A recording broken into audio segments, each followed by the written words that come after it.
Hello students, আজি আমি লৈ আহিছো SS Final 2026 ৰ কাৰণে জিওগ্ৰাফিৰ most important আৰু repeated 2 নম্বৰীয়া প্ৰশ্ন উত্তৰবোৰ। আজিৰ ভিডিঅ'টোত আমি যি চেপ্টাৰ 1 আছে আৰু চেপ্টাৰ 2 আছে এই দুটা চেপ্টাৰৰ পৰীক্ষাত বাৰে বাৰে ৰিপিট হৈ থকা 2 নম্বৰীয়া প্ৰশ্ন উত্তৰবোৰ ইংলিছ এণ্ড এছামিজ দুইটা মিডিয়ামৰ কাৰণে আলোচনা কৰিম। যদি এতিয়ালৈ চেনেলটো সাবস্ক্ৰাইব কৰা নাই তেতিয়াহ'লে চেনেলটো সাবস্ক্ৰাইব কৰি লোৱা লগতে বেল আইকনটো প্ৰেছ কৰি অল কৰি ৰাখা। তোমালোকে চাব পাৰা চেপ্টাৰ 1 আছে নেচাৰ এণ্ড স্কোপ প্ৰকৃতি আৰু পৰিসৰ অসমীয়া মিডিয়ামৰ কাৰণে দুইটা মিডিয়ামৰ কাৰণে আমি আলোচনা কৰিম। ফাৰ্স্ট কোৱেশ্চনটো চোৱা,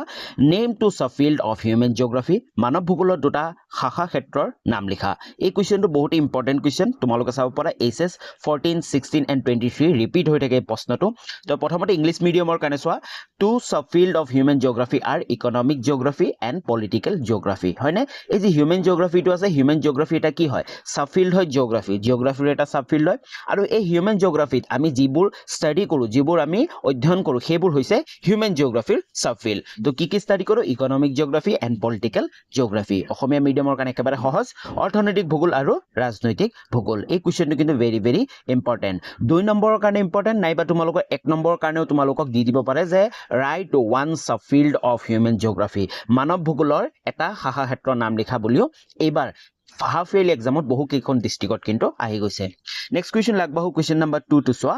how is human geography related to other social sciences, মানৱ ভূগোলৰ লগত আন সমাজ বিজ্ঞানৰ সম্পৰ্ক কেনে? এই কুৱেশ্যনটো চোৱা SS 14 আৰু 20 আহি গৈছে আৰু এই কুৱেশ্যনটো কিন্তু ভেৰি ভেৰি ইম্পৰ্টেণ্ট। তোমালোকৰ বেছিভাগৰে হাফ ইয়াৰলি এক্সামতো এই কুৱেশ্যনটো বহুবাৰ ৰিপিট হৈছে। তো ইয়াৰ উত্তৰটো চোৱা, human geography is related to other social sciences because it study human activities. কিয় বেলেগ সমাজ বিজ্ঞানৰ লগত জড়িত? কাৰণ এই হিউমেন জিওগ্ৰাফি মানৱ ভূগোলত আমি কি কৰোঁ? সমাজ বিজ্ঞানৰ মানুহৰ কেনেকৈ মানুহ সমাজৰ লগত জড়িত হৈ আছে তাৰ কথা আমি ষ্টাডি কৰোঁ। And there relationship with the environment just like sociology, economics, history, political science study different aspects of human life. যেনেদৰে ছ'চিয়লজিত মানুহৰ ছ'চিয়েলৰ কথা ষ্টাডি কৰা হয়, ইকনমিক্সত মানুহৰ কাৰ্যকলাপ যিবোৰ আছে, ইনকাম চ'ৰ্চৰ তাৰ কথা ষ্টাডি কৰা হয়, তেনেদৰে আমি ইকনমিক জিওগ্ৰাফিটো মানুহৰ জিওগ্ৰাফি নেচাৰৰ ওপৰত ডিপেণ্ড কৰি মানুহে কেনেকৈ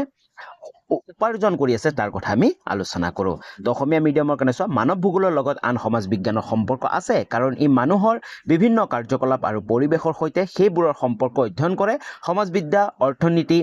ইতিহাস, ৰাজনীতি আদি বিদ্যাও মানুহৰ জীৱনৰ বিভিন্ন দিশৰ অধ্যয়ন কৰে। অ'কে, নেক্সট কুৱেশ্যন লাগবাহু কুৱেশ্যন নাম্বাৰ 3 টো চোৱা, what does human geography study, মানৱ ভূগোলে কি অধ্যয়ন কৰে? তো এই মাত্ৰ তোমালোকে যি কুৱেশ্যনটো পালা তাতে তোমালোকে গম পাই গৈছা। চোৱা, এই কুৱেশ্যনটো কিন্তু SS 15 আৰু 17ত ৰিপিট হৈছে আৰু অতিকৈ ইম্পৰ্টেণ্ট। হিউমেন জিওগ্ৰাফি বুলিলে কি বুজা? What is human geography? নাইবা হিউমেন জিওগ্ৰাফি ৰিলেটেড যিকোনো কুৱেশ্যন আহক, দীঘলীয়া কুৱেশ্যন আহক, তোমালোকে ইন্ট্ৰ হিচাপে এইখিনি লিখিব পাৰা যে হিউমেন জিওগ্ৰাফি কি ষ্টাডি কৰে। তো উত্তৰটো চোৱা, human geography studies the relationship, মনত ৰাখিবা, the relationship between humans being and the environment. মানুহ, হিউমেন বিংছ আৰু এনভাইৰনমেণ্টৰ মাজত যি ৰিলেশ্যনশ্বিপ আছে তাকে ষ্টাডি কৰা, অধ্যয়ন কৰাকে হিউমেন জিওগ্ৰাফি বুলি কোৱা হয়। It also' studies human activities, কি কৰে? হিউমেন এক্টিভিটিজ, মানুহৰ কাৰ্যকলাপবোৰ অধ্যয়ন কৰে। ছেটেলমেণ্ট, মানুহে কেনেকৈ ছেটেলড হৈ আছে সেই ঠাইটোত এনভাইৰনমেণ্টৰ ওপৰত ডিপেণ্ড কৰি। এণ্ড কালচাৰেল ফিচাৰ্ছ, আৰু মানুহৰ সেই এনভাইৰনমেণ্টৰ ওপৰত ডিপেণ্ড কৰি কালচাৰ কেনেকুৱা হৈ আছে। তো তোমালোকে বুজিবলৈ ট্ৰাই কৰা, যেনে ছেটেলমেণ্ট, তোমালোকে চোৱা অৰুণাচল প্ৰদেশৰ ছেটেলমেণ্টবোৰ চোৱা, অসমৰ ছেটেলমেণ্টবোৰ চোৱা আৰু ৰাজস্থানৰ ছেটেলমেণ্টবোৰ চোৱা, সকলোতে ছেটেলমেণ্ট বেলেগ বেলেগ পাবা, মানে মানুহৰ ঘৰবোৰ বেলেগ বেলেগ পাবা। তাৰ কাৰণ হৈছে এনভাইৰনমেণ্ট, মানে প্ৰাকৃতিক পৰিৱেশ বা প্ৰাকৃতিক জিঅ'গ্ৰাফিক ফিচাৰ্ছ হওক, সকলো ঠাইতে কি হয়? ছেম নহয়। তো তাৰ ওপৰত ডিপেণ্ড কৰি তেওঁলোকৰ ছেটেলমেণ্টবোৰো চেঞ্জ থাকে আৰু তেওঁলোকৰ কালচাৰো চেঞ্জ থাকে। অসমীয়া মিডিয়ামৰ কাৰণে চোৱা, মানৱ ভূগোলে মানুহ আৰু পৰিৱেশৰ মাজৰ সম্পৰ্ক অধ্যয়ন কৰে। ই মানুহৰ কাৰ্যকলাপ, বসতি আৰু সংস্কৃতিৰ বৈশিষ্ট্যও অধ্যয়ন কৰে। নেক্সট কুৱেশ্যন লাগবাহু কুৱেশ্যন নাম্বাৰ 4 টো চোৱা, ডিফাইন হিউমেন জিওগ্ৰাফি, মানৱ ভূগোলৰ সংজ্ঞা দিয়া। এই কুৱেশ্যনটো 2018ত আহিছে। এনচাৰটো আলোচনা কৰাৰ আগতে তোমালোকক কৈ দিওঁ, যিসকলৰ জিঅ'গ্ৰাফি আছে আৰু এছামিজ মিডিয়ামৰ হয় তেওঁলোকে আমাৰ ছেকেণ্ড চেনেল এটা আছে, সেই ছেকেণ্ড চেনেলটো তোমালোকে ভিজিট কৰিব পাৰা। সেই চেনেলটোত গোটেই জিঅ'গ্ৰাফিৰ most important question answer, chapter wise question answer, previous year question answer আৰু কমন কুৱেশ্যন এনচাৰ গোটেইবোৰ সেই চেনেলটোত তোমালোকে পাই থাকিবা। 6 পইণ্ট আছাম এই চেনেলটো, লিংক ডেছক্ৰিপশ্যনত আছে। তোমালোকে সকলোৱে চেনেলটো ছাবস্ক্ৰাইব কৰি বেল আইকনটো প্ৰেছ কৰি ভিডিঅ'বোৰ তোমালোকে চাই থাকা। তো ইয়াৰ উত্তৰটো চোৱা define human geography human geography is the branch of geography মই অলৰেডি আগতে ক'লো হিউম্যান জিওগ্ৰাফি কি হয় জিওগ্ৰাফিৰ এটা ব্ৰাঞ্চ হয় that study relationship between human beings and দিয়াৰ নেচাৰেল এনভাইৰনমেণ্ট যোনে কি কৰে ষ্টাডি কৰে কি অধ্যয়ন কৰে relationship between human beings and natural environment okay একেবাৰে সহজ তো ডিফাইন হিউম্যান জিওগ্ৰাফি আহিলে তোমালোকে এইটো শৰ্ট 1 নম্বৰীয়া নাইবা 2 নম্বৰীয়া আহিলে তোমালোকে এইটো লিখি দিবা অসমীয়া মিডিয়ামৰ কাৰণে হলে মানৱ ভূগোল হৈছে ভূগোলৰ এটি শাখা হয়নে মানৱ ভূগোল কি হয় ভূগোলৰ এটি শাখা হয় য'ত মানুহ আৰু প্ৰাকৃতিক পৰিৱেশৰ মাজৰ সম্পৰ্ক অধ্যয়ন কৰে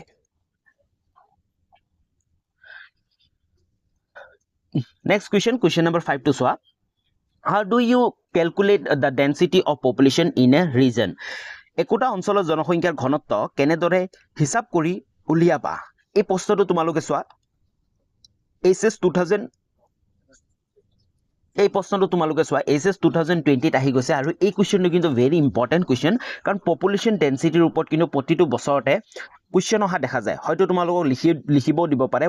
what do you mean by density of population বা what is population density তেতিয়া তোমালোকে ধুনিয়াকে বুজি লোৱা পপুলেশন ডেন্সিটি হল যি কোনো এটা অঞ্চলত বা ৰিজনত নাইবা এখন দেশত কিমান জনসংখ্যা আছে আৰু এই জনসংখ্যাবোৰৰ তেওঁলোকৰ ঘনত্ব মানে কিমান ঘন নে পাতল কিমানখিনি স্প্ৰেড হৈ আছে তাকে আমি কি বুলি কওঁ জনসংখ্যাৰ ঘনত্ব নাইবা পপুলেশন ডেন্সিটি বুলি কওঁ এতিয়া চোৱা দেশখন যিমান ডাঙৰ হ'ব তাত যদি জনসংখ্যা কম হয় তো তাৰ কি হ'ব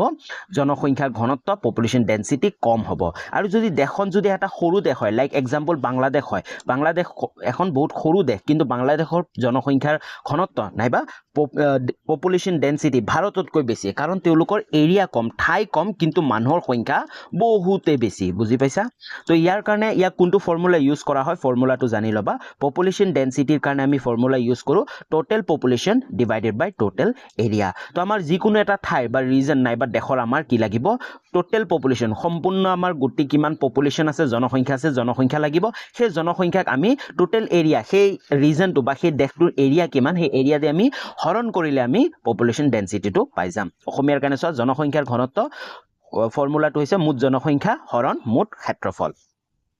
Next question number 6 to চোৱা what are the scope of human geography মানৱ ভূগোলৰ পৰিসৰবোৰ কি কি এই কোৱেশ্চনটো ইম্পৰ্টেন্ট SS 2023 আহি গৈছে ইয়াৰ উত্তৰটো চোৱা the scope of human geography includes the study of human activities and their relationship with environment it's cover population settlement economic political social and cultural aspects of human life তো আমাক কোৱেশ্চনটো সুধিছে চোৱা তোমালোকে ভালকে বুজি লোৱা কৈছে যে scope of human geography human geography কি ষ্টাডি কৰে মেইন কথাই হৈছে এইটো প্ৰশ্নটো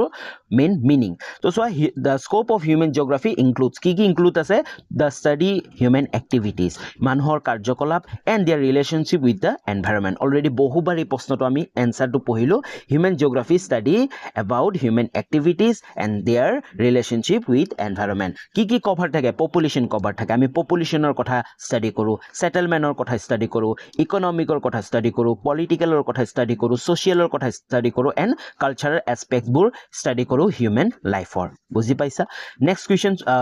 এছামিজ মিডিয়ামৰ কাৰণে হ'ব মানৱ ভূগোলৰ পৰিসৰত মানুহৰ কাৰ্যকলাপ আৰু পৰিৱেশৰ সৈতে তেখেতৰ সম্পৰ্ক অধ্যয়ন অন্তৰ্ভুক্ত ই জনসংখ্যা বসতি অৰ্থনীতি ৰাজনীতি আৰু সামাজিক আৰু সাংস্কৃতিক দিশসমূহ আৱৰি লয় বা অধ্যয়ন কৰে ওকে নেক্সট কোৱেশ্চন লাগবাহো যদি তোমালোকৰ ভিডিওটো ভাল পাইছা নাইবা বুজি পাইছা তেতিয়াহলে কমেন্ট এটা কৰি জনাই দিবা তোমালোকৰ এটা সৰু কমেন্টে আমাক বহুখিনি উৎসাহ যোগায় নেক্সট ভিডিওবোৰ আৰু বেছি ভালকে বনাবলৈ তো এতিয়া আমি নেক্সট চ্যাপ্টাৰ 1 টু হৈ গল এতিয়া আমাৰ নেক্সট 2 নম্বৰ চ্যাপ্টাৰটো হৈছে the world population distribution density and growth হয়তো কিছুমানৰ এই চ্যাপ্টাৰটো ডাইৰেক্ট এইটো নাম নাথাকিব পাৰে বুকত কিন্তু কিছুমান বুকত এই নামটো আছে কিন্তু তোমালোকৰ এই ইউনিটটো কিন্তু তোমালোকৰ কাৰণে ইম্পৰ্টেন্ট তোমালোকৰ কোৱেশ্চনবোৰ চালে গম পাই যাবা তোমালোকৰ হয়তো নামটো বেলেগ আছে কিন্তু এক্সামত এই চ্যাপ্টাৰটোৰ পৰা বা এই ইউনিটটোৰ পৰা বহুকেইটা কোৱেশ্চন আহে অসমীয়া মিডিয়ামৰ কাৰণে পৃথিৱীৰ জনসংখ্যা বিতৰণ ঘনত্ব আৰু বৃদ্ধি ইয়াৰ উত্তৰবোৰ আমি চাও প্ৰশ্নবোৰ চাও ইম্পৰ্টেন্টবোৰ ফাৰ্স্ট কোৱেশ্চনটো হৈছে right to components of population change জনসংখ্যা পৰিৱৰ্তনৰ দুটা উপাদান লিখা কেনেকৈ জনসংখ্যা চেঞ্জ হয় মানে জনসংখ্যা বাঢ়ি যায় বা কমি যায় কেনেকৈ এই কোৱেশ্চনটো চোৱা SS 15 ৰাখিছে একেবাৰে সহজ মনত ৰাখিবা যে দুটাই কথা মনত ৰাখিব লাগে birth rate and death rate হয় অসমীয়া মিডিয়ামৰ কাৰণে জন্মহাৰ আৰু মৃত্যু হাৰ চোৱা তোমালোকে লাইক আমি অসমত আছো অসমৰ জনসংখ্যা যিমান আছে যদি অসমত আজিৰ পৰা 10 বছৰলৈ নেক্সট 10 বছৰলৈ 10 ইয়াৰ্ছলৈ যদি বাৰ্থ ৰেট হাই হয় ওকে বাৰ্থ ৰেট যদি হাই হয় বিফোৰ বাৰ্থ ৰেট যদি হাই হয় তেতিয়া আমাৰ 10 বছৰ পিছত কি হ'ব জনসংখ্যা কি হ'ব চেঞ্জ কিমান চেঞ্জ হৈছে মানে বহুত চেঞ্জ হৈছে মানে বাঢ়ি গৈছে তেতিয়া পজিটিভ চেঞ্জ বুলি ক'ব হয়নে আৰু যদি নেক্সট 10 বছৰলৈ আমাৰ জন্মসংখ্যা কমিছে জন্মসংখ্যাতকৈ কিন্তু মৃত্যুৰ সংখ্যা বহুত বেছি হৈছে তেতিয়া হলে কি হ'ব তেতিয়া আমাৰ জনসংখ্যা চেঞ্জ হ'ব কিন্তু হেতু কি হ'ব নেগেটিভ চেঞ্জ হ'ব বুজি পাইছা বহুতে জনসংখ্যা মানে কমি যাবগৈ ওকে তো জনসংখ্যা পপুলেশন চেঞ্জৰ দুটাই কম্পোনেন্টস আছে সেই দুটা হৈছে birth rate and death rate যোন ঠাইত বাৰ্থ ৰেট বাঢ়িব ডেথ ৰেট কমিব তাৰ জনসংখ্যা বেছি হ'ব যোন ঠাইতে বাৰ্থ ৰেট কমি যাব নাইবা ডেথ ৰেট বাঢ়ি যাব তেতিয়া তাৰ জনসংখ্যা কি হ'ব কমি যাব ওকে ক্লিয়াৰ নেক্সট কোৱেশ্চন লাগবাহু কোৱেশ্চন নম্বৰ 2 টু চোৱা briefly discuss population control measure জনসংখ্যা নিয়ন্ত্ৰণৰ উপায়সমূহ চমুকৈ আলোচনা কৰা এই কোৱেশ্চনটো কিন্তু এবাৰৰ কাৰণে একেবাৰে ইম্পৰ্টেন্ট কাৰণ জনসংখ্যা কন্ট্ৰোলৰ ওপৰত যদি কোৱেশ্চন আহিছে তো তোমালোকৰ কাৰণে এই বছৰ 2026 ৰ এছএছ ফাইনেলত কিন্তু তোমালোকৰ কাৰণে ইম্পৰ্টেন্ট এই কোৱেশ্চনটো অলৰেডি এছএছ 2015 ত আহি গৈছে ইয়াৰ উত্তৰটো চোৱা কি কৰিব পাৰো আমি জনসংখ্যা এই নিয়ন্ত্ৰণ কৰিব বা কন্ট্ৰোল কৰিবৰ কাৰণে ইয়াৰ উত্তৰটো চোৱা এখিনিতো সেমে হ'ব উত্তৰটো চোৱা নম্বৰ 1 ফ্যামিলি প্ল্যানিং আমি কি কৰিব লাগিব ফ্যামিলি প্ল্যানিং কৰিব লাগিব encourage small families through awareness তো যিমানবোৰ আমাৰ ফ্যামিলিবোৰ আছে ফ্যামিলিবোৰ কি ফ্যামিলিবোৰ প্ল্যানিং কৰিব লাগিব কেনেকৈ স্মল ফ্যামিলিছত প্ল্যানিং কৰিব লাগিব ওকে নেক্সট 2 নম্বৰ কোৱেশ্চনটো চোৱা এডুকেশ্যন আমি কি কৰিব লাগিব এডুকেশ্যন দিব লাগিব educating peoples especially women about the importance of family planning especially আমি women বুৰক কি কৰিব লাগিব women বুলি নহয় গুটে মানুহক মেল ফিমেল বা মেন women সকলোকে আমি কি কৰিব লাগিব এডুকেটেড কৰিব লাগিব about the situation বুজি পাইছা যে যদি জনসংখ্যা বেছি হয় নাইবা ফ্যামিলি যদি বেছি হয় কেনেকুৱা ধৰণৰ প্ৰবলেম ফেস কৰিব তাৰ কথা আমি সকলোকে এডুকেশ্যন দিব লাগিব থাৰ্ড নম্বৰটো হৈছে গভৰ্ণমেন্ট পলিসি কেৱল আমি মানুহবোৰে কেৱল হেৰি হলে নহব তাৰ ওপৰত গভৰ্ণমেন্টে পলিসি আনিব লাগিব ষ্ট্ৰিক্ট ৰুল বনাব লাগিব যাতে আমি এই পপুলেশন যি বহুত ফাস্ট গ্ৰো হৈ আছে সেই পপুলেশন যাতে আমি কমাব পাৰো বা কন্ট্ৰোল কৰিব পাৰো তো ইমপ্লাই কি কৰিব লাগিব আমি বিভিন্ন programme and control population growth অসমীয়াৰ কাৰণে তোমালোকে চাই যোৱা প্ৰথম হৈছে পৰিয়াল পৰিকল্পনা অলৰেডি ক'লোৱে তাৰপিছত শিক্ষা সকলোকে শিক্ষা দিব লাগিব আৰু চৰকাৰী নীতি স্পেলিংটো অকমান চাবা চৰকাৰী নীতি চৰকাৰৰ কিছুমান নীতি বা আইন বনাব লাগিব Next question number 3 to so how science and technology help population growth জনসংখ্যা বৃদ্ধিৰ বিজ্ঞান আৰু প্ৰযুক্তিবিদ্যাই কি দৰে সহায় কৰিছে এই কোৱেশ্চনটো এছএছ 2016 ত আহি গৈছে আৰু এইবাৰ হাফিল এক্সামতো বহু কেইখন ডিস্ট্ৰিক্টত কিন্তু এই কোৱেশ্চনটো দেখা গৈছে আৰু ইম্পৰ্টেন্ট হয় তোমালোকৰ কাৰণে অলৰেডি তোমালোকে গম পাই গলা যে সায়েন্স এণ্ড টেকনলজি বৰ্তমান সময়ত সায়েন্স এণ্ড টেকনলজি কেনেকে হেল্প কৰি আছে পপুলেশন গ্ৰোথৰ কাৰণে তো চোৱা science and technology have helped population growth by reducing death rate কেনেকে প্ৰথম কাৰণটো হৈছে ৰিডিউসিং ডেথ ৰেট মানে ডেথ ৰেট মৃত্যুৰ হাৰ কমাই দিছে এণ্ড ইম্প্ৰুভিং লিভিং কণ্ডিশ্যন আৰু আমাৰ লিভিং কণ্ডিশ্যনবোৰ কি কৰি দিছে ইম্প্ৰুভ কৰি দিছে মেডিকেল এডভান্স যেনে better sanitation and improve food production have increase life expectancy and reduce diseases আৰু কি কৰিছে আমাৰ এই বেটাৰ চেনিটাইজেশ্যন বা বেটাৰ মেডিকেল ফেচিলিটিবোৰ বঢ়াই দিছে আৰু ইম্প্ৰুভ কৰি দিছে কি ফুড প্ৰডাকশ্যন খিনিও আৰু ইনক্ৰিজ লাইফ এক্সপেক্টেন্সিও আমাক কি কৰি দিছে ৰিডিউস কৰি দিছে একেবাৰে ডিজিজবোৰ বেমাৰবোৰ ওকে অসমীয়াৰ কাৰণে চোৱা বিজ্ঞান আৰু প্ৰযুক্তিবিদ্যাই মৃত্যুৰ হাৰ হ্ৰাস কৰি আৰু জীৱন মান উন্নতি কৰি জনসংখ্যা বৃদ্ধিত সহায় কৰিছে চিকিৎসা বিজ্ঞানৰ উন্নতি ভাল এটো অলপ চাই লবা তোমালোকে ব্যৱস্থা আৰু খাদ্য উপাদানৰ বৃদ্ধি জনজীৱন দীৰ্ঘদিয়া কৰি আৰু ৰোগ কমাইছে ওকে Next question লাগবাহু question number 4 to so give two geographical factors that influence the distribution of population এই question to very important আমাৰ দুটা জিওগ্ৰাফিক্যাল ফ্যাক্টৰস দিব দিছে যিগিটা কি কৰে ইনফ্লুয়েন্স কৰে ডিস্ট্ৰিবিউশন অফ পপুলেশনৰ ডিস্ট্ৰিবিউশন মানে মানুহৰ পপুলেশন ডিস্ট্ৰিবিউশন গুটে পৃথিৱীতে সেম নহয় হয়নে কোনোবা ঠাইত পপুলেশন ডিস্ট্ৰিবিউশন বেছি মানে বেছি জনসংখ্যা আছে কোনোবা ঠাইত পপুলেশন একেবাৰে কম আছে মানে ডিস্ট্ৰিবিউট ইকুৱেলি হৈ থকা নাই আৰু এই ডিস্ট্ৰিবিউশনত জিওগ্ৰাফিক্যাল ফ্যাক্টৰস কি আছে সেইগিটা কেনেকে ইনফ্লুয়েন্স কৰে অসমীয়াৰ কাৰণে জনসংখ্যা বিতৰণৰ প্ৰভাৱ পেলোৱা দুটা ভৌগোলিক কাৰক উল্লেখ কৰা এই কোৱেশ্চনটো এছএছ 16 আৰু 17 ত আহি গৈছে ইয়াৰ উত্তৰটো চোৱা two জিওগ্ৰাফিক্যাল ফ্যাক্টৰস that influence distribution of population number 1 হৈছে ক্লাইমেট এণ্ড ল্যান্ডফৰ্ম তোমালোকে চোৱা যোন ঠাই ক্লাইমেট ভাল হ'ব বা গুড ফৰ লিভিং হ'ব তাত কি হ'ব জনসংখ্যা বৃদ্ধি হ'ব যোন ঠাই যেনে আমাৰ যেনে মৌচুমী জলবায়ু মৌচুমী ক্লাইমেটত কি হয় আমাৰ ক্লাইমেটটো ভাল হয় খেতিৰ কাৰণে ভাল হয় গুটেখিনি সুবিধা থাকে আৰু তাত কি হ'ব জনসংখ্যা বেছি হয় কিন্তু আনফালে যদি আমি চাও যি মৰুভূমি অঞ্চল লাইক সাহাৰা মৰুভূমি তাৰ ক্লাইমেটটো চোৱা তোমালোকে কেনেকুৱা হাৰ্শ ক্লাইমেট হয় না অতি অতিপাত গৰম ক্লাইমেট তাত জনসংখ্যা কি হ'ব কম হ'ব তো তাৰ কাৰণে আমি ক'ব পাৰোঁ যে এই ক্লাইমেট এটা মেইন জিঅ'গ্ৰাফিকেল ফেক্টৰ যাৰ কাৰণে পপুলেশ্যন ডিষ্ট্ৰিবিউশ্যনত ইনফ্লুৱেঞ্চ কৰে তাৰপিছত নেক্সট হৈছে লেণ্ডফৰ্ম এতিয়া চোৱা যোনবোৰ সমভূমি প্লেইন ৰিজনবোৰ আছে যেনে গংগা ব্ৰহ্মপুত্ৰ প্লেইন ৰিজন তাত জনসংখ্যা বেছি কাৰণ তাত কি হয় ট্ৰান্সপৰ্টেশ্যন সুবিধা হয় তাৰ লগতে কি খেতি বাতি কৰা হয় আৰু ৱাটাৰ ফেচিলিটি থাকে আনফালে যদি আমি চাওঁ যেনেকুৱা মাউণ্টেইনিয়াছ যেনেকৈ হিমালয়ান ৰিজনছবোৰ আছে যেনেকৈ অৰুণাচল প্ৰদেশ হওক লে লাডাখ হওক হয়নে নাইবা হিমাচল প্ৰদেশৰ কিছুমান লাইক হাই প্লেচবোৰ হওক তাত কি হয় জনসংখ্যা কম হয় কিয় হয় কাৰণ তাৰ সুবিধা নাই তাত খেতি কৰিব নোৱাৰে ট্ৰান্সপৰ্টেশ্যন অসুবিধা হয়নে মানুহৰ ঘৰ বিল্ড কৰা অসুবিধা হয় বুজি পাইছা তো অসমীয়াৰ কাৰণে হ'ব জলবায়ু আৰু ভূ আকৃতি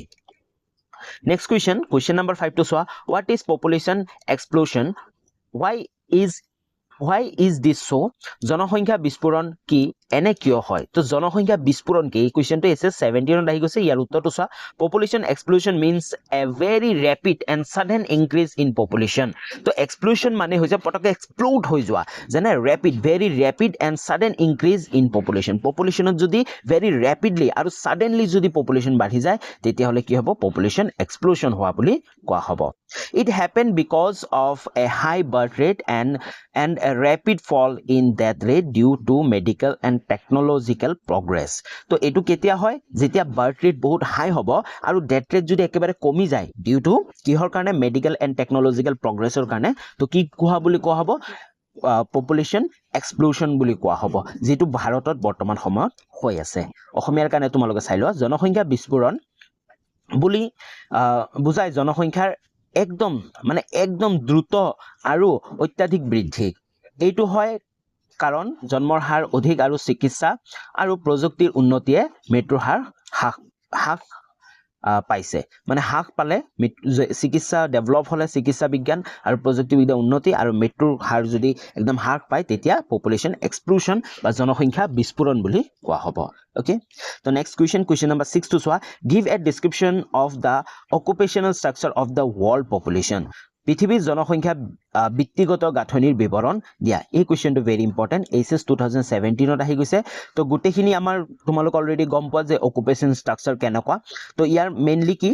তিনিটা ভাগত পাৰ্ট কৰা হয় primary sector secondary sector and tertiary sector তো প্ৰাইমাৰী সেক্টৰ কি হয় people engage in agriculture fishing mining etcetera যিসকল ব্যক্তি এগ্ৰিকালচাৰ মানে ডাইৰেক্ট এনভাইৰনমেন্টৰ পৰা বস্তু সংগ্ৰহ কৰে যেনে এগ্ৰিকালচাৰ হওক ফিচিং হওক বা মাইনিং হওক এই সকল কি হ'ব প্ৰাইমাৰী সেক্টৰ হ'ব আৰু সেকেন্ডাৰী সেক্টৰ হ'ব ওয়াৰ্কিং